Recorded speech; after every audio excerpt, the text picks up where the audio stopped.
Hola a todos mis estudiantes y a los suscriptores de este canal de clases. Bienvenidos a un temario que vamos a trabajar hoy y que vamos a trabajar a continuación en nuestras clases, en especial en las clases de ingeniería económica, y es lo relacionado con la evaluación de proyectos. O sea, ahora nos vamos a sumergir en el contenido, en la segunda etapa de nuestro curso relacionada con la evaluación de proyectos, y vamos a aprender a calcular las viabilidades económicas que determinan que un proyecto sea realizable o no. En primer lugar, vamos a hablar de qué es un proyecto, digamos en una definición muy concreta o muy precisa. Un proyecto corresponde a una secuencia de actividades en orden que permiten lograr una meta, y esa meta debe ser medible. Y una de las características de los proyectos, principalmente para reconocerlo, es que el proyecto tiene que tener un principio y un fin, es decir, los proyectos deben ser reconocidos, que empezaron y terminaron, y su resultado debe ser medible.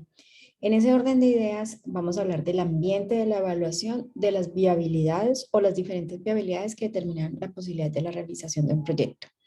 En primer lugar, vamos a hablar, y comprendiendo que una viabilidad es la posibilidad de que algo ocurra o de que algo es realizable o factible.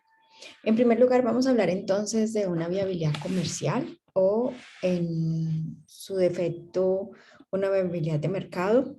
Esta parte tiene que ver muchísimo con un reconocimiento de que el producto o el servicio que a través del proyecto se va a ofrecer sea negociable o adquirible por los clientes, que haya plazas que haya donde vender el producto, que el precio al que se va a comercializar sea razonable, y a su vez también se pretende o se propone que tengan los canales de distribución o de promoción adecuados que permitan que el producto sea consumido. En esta parte de la viabilidad comercial o de mercado también se tienen en cuenta aspectos relevantes como los aspectos culturales. No es lo mismo vender en ciertas zonas de Colombia a vender en ciertas zonas de otras partes del mundo. Entonces, esto está relacionado con la viabilidad comercial o de mercado. Evidentemente, en nuestro curso nos enfocaremos en la viabilidad económica.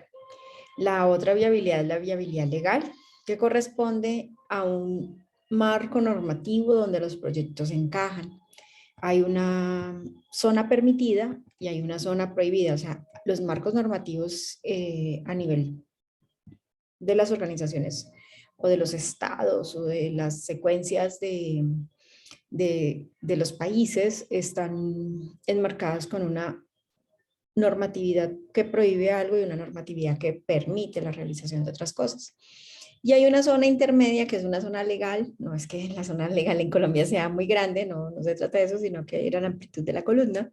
Y hay una zona intermedia que es una zona legal, donde hay que tener mucho cuidado que los proyectos que estemos realizando no estén en la zona legal, o sea, que no estén ni prohibidos ni aprobados, porque si tampoco están legalmente permitidos, pues tampoco están en la zona de legalidad. O sea, hay como que ser muy cuidadosos en esa parte.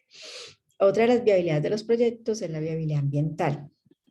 En cuanto a la viabilidad ambiental, nos referimos a a que los niveles de contaminación que generan los proyectos, todos los proyectos o todas las actividades que hacemos los seres humanos son contaminantes, y que esas actividades pues sean, o esos niveles de contaminación sean aceptados.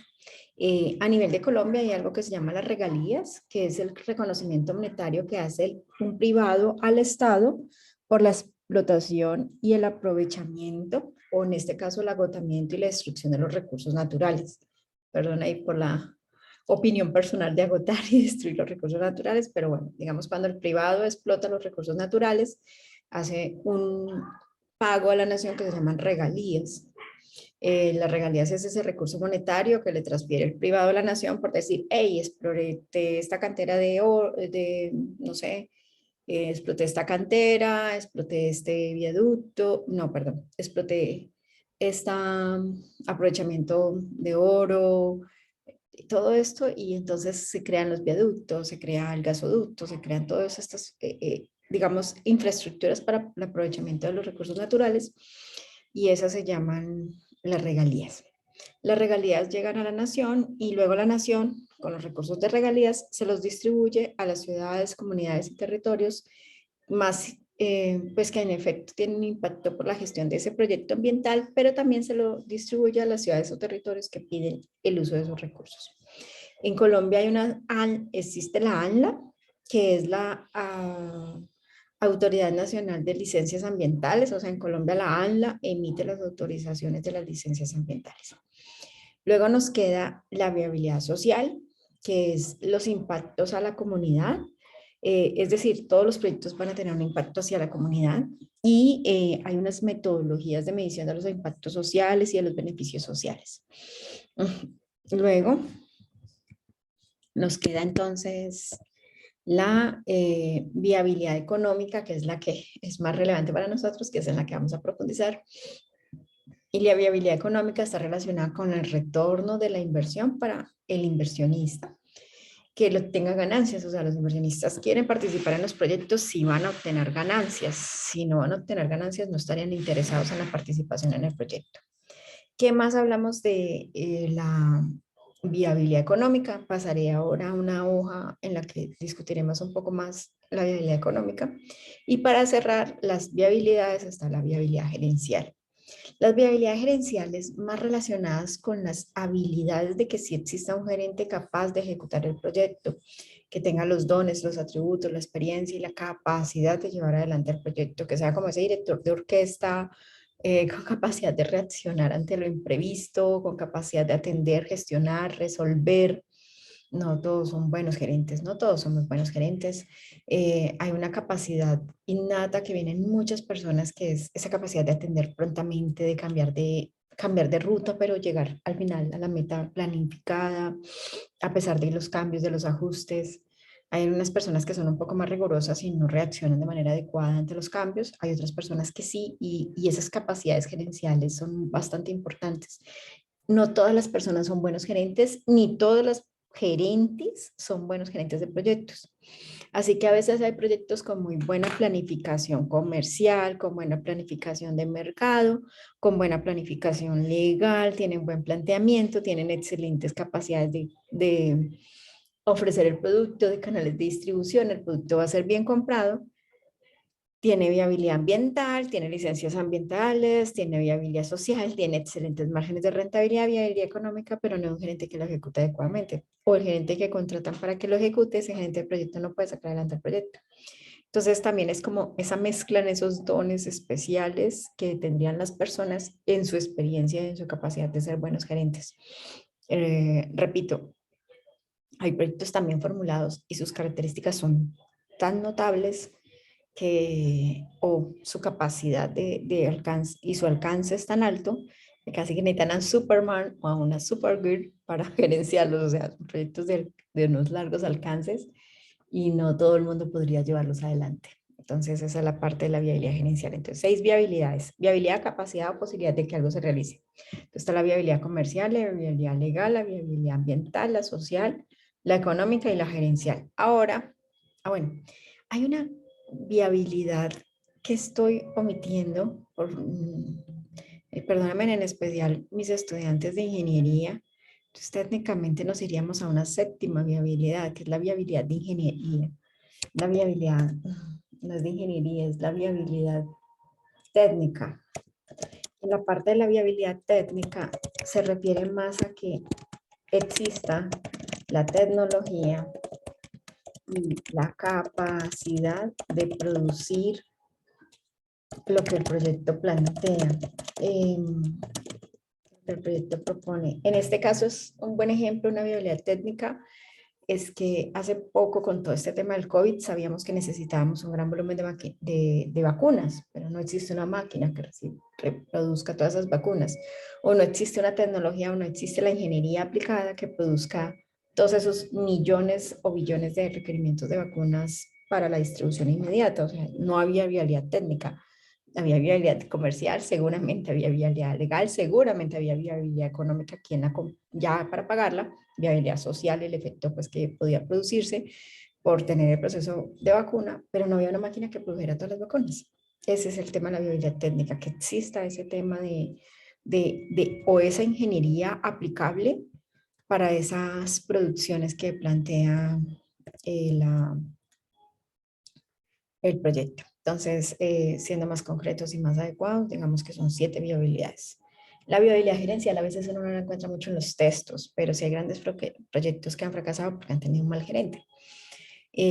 Ahora vamos a enfocarnos en la viabilidad económica. Esto ya está en el cuaderno de Excel de la clase nuestra, o sea, ya pueden estas hojas que estoy presentándoles la semana 8, ya pueden verla en las hojas de nuestro Excel para que puedan como profundizar en esto. Entonces, para nuestro curso, pues obviamente vamos a aprender la viabilidad económica, que es la que aprenderemos a calcular, pues no en vano nuestro curso se llama Ingeniería Económica.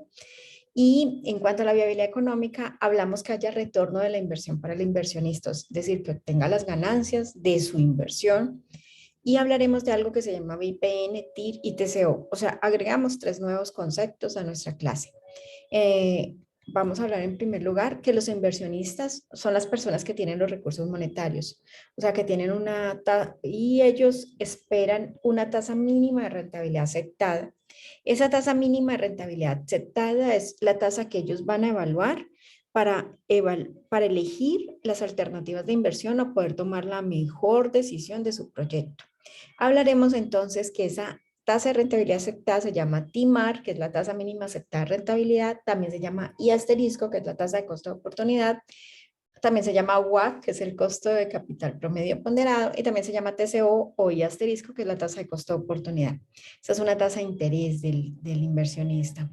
Digamos que en esta parte del curso les propongo hasta esta etapa, más o menos hasta la semana 14, que me acepten la tasa, porque por el momento se las voy a dar por allá la semana 14 o 15, esperamos que todo nos salga muy bien y vamos a aprender a calcular la tasa. En este momento vamos a darla por aceptada. Entonces, ¿a qué corresponde el concepto? Mira que es un concepto muy lógico. Si la tasa I asterisco o TIMAR o WAD o TCO es del 15%, un inversionista va a rechazar proyectos que le ofrezcan una rentabilidad menor del 15%. Es decir, va a rechazar los proyectos que le ofrezcan una rentabilidad, por ejemplo, del 12, del 14, del 13, porque, hey, yo me gano en mis negocios el 15% o exijo en mis negocios el 15%, voy a rechazar proyectos que me ofrezcan una rentabilidad inferior al 15%.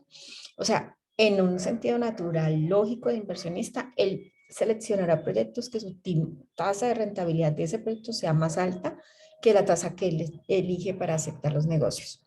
Y en la página 65 del texto de Buenaventura hay un ejemplo que nos explica, por ejemplo, calcular el BPN de un negocio de la empresa La Invertida S.A., que está representado en una inversión de 1.000 millones de pesos que genera unos flujos de fondos de 100, 400, 400, 500 y 100. O sea, en el año 1 le da 100 millones, o sea, invierte 1.000.000 de pesos ahora como un valor presente, pasa un año y recibe 100 millones, pasa 2 años, recibe 400 millones, pasa 3 años, recibe otros 400 millones, por allá en el año cuarto recibe 500 millones y en el año quinto recibe 100 millones. Y este negocio lo evalúa, el de la invertida S.A., se evalúa con una tasa I asterisco, o sea, una tasa de rentabilidad del inversionista del 20%. Entonces, miremos el planteamiento acá. Él invierte 1.000, porfa, noten que los 1.000 los pongo negativos porque sale la plata, o sea, el inversionista entrega la plata para el proyecto, salen negativos. Y él luego recibe 100, 400, 400, 500, 100 y 1.500. O sea, al final el inversionista está beneficiándose de 500. En teoría, cuando una persona no tiene conocimientos financieros, considera, hey, invirtió 1.000 y recibió 1.500, que es la sumatoria de los flujos futuros, pero no es lo mismo tener 1.000 millones hoy a tener 1.500 regados en 5 años. Entonces, a cada uno de esos flujos les hallamos valor presente. ¿Con qué tasa? Con la tasa del 20%.